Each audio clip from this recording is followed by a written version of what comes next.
شہر کراچی میں پانی چوروں کے خلاف آپریشن کیوں نہیں کیا جاتا؟ کیونکہ وہاں سے واٹر بورڈ کے افسران، جن میں ایکسین اور ڈائریکٹر حضرات کو لاکھوں روپے نذرانے موصول ہوا کرتے ہیں۔ شہر کراچی میں واٹر بورڈ کی جانب سے 6 واٹر ہائیڈرنٹ سرکاری حکم نامے کے مطابق چل رہے ہیں، جبکہ 100 سے زائد غیر قانونی واٹر ہائیڈرنٹ سرکاری سرپرستی میں چلائے جا رہے ہیں، جہاں سے غریب عوام کا پانی چوری کر کے اسی مظلوم غریب عوام کو ہی فروخت کیا جاتا ہے، جس پر سیاسی پارٹیاں اپنی سیاست چمکاتی ہوئی نظر آتی ہیں اور غریبوں کو لالی پاپ دیتی ہوئی نظر آتی ہیں کہ بہت جلد آپ کی دہلیز پر پانی ہی پانی ہوگا۔ لیکن یہ بات ان مکار سیاستدانوں کی درست ثابت ہو جاتی ہے کہ جب کچھ دن بعد ان غریب عوام کے گھروں کے دروازے پر گٹر کا پانی ہی پانی نظر آیا کرتا ہے، جس کی شکایت کرنے کے لیے پھر یہ سرکاری دفتر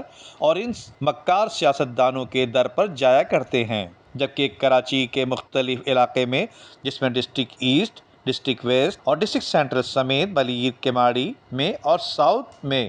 خفیہ واٹر ہائیڈرنٹ چلائے جا رہے ہیں، جہاں سے روزانہ لاکھوں گیلن پانی چوری کر کے چھوٹی بڑی گاڑیوں کے ذریعے مہنگے دام پر فروخت کیا جاتا ہے۔ واضح رہے کہ پانی چوری میں سیاستدان، سرکاری اہلکار اور دیگر افراد بھی اس کالے دھندے میں شامل ہیں۔ ندیم صدیقی، میٹرو 7 پاکستان۔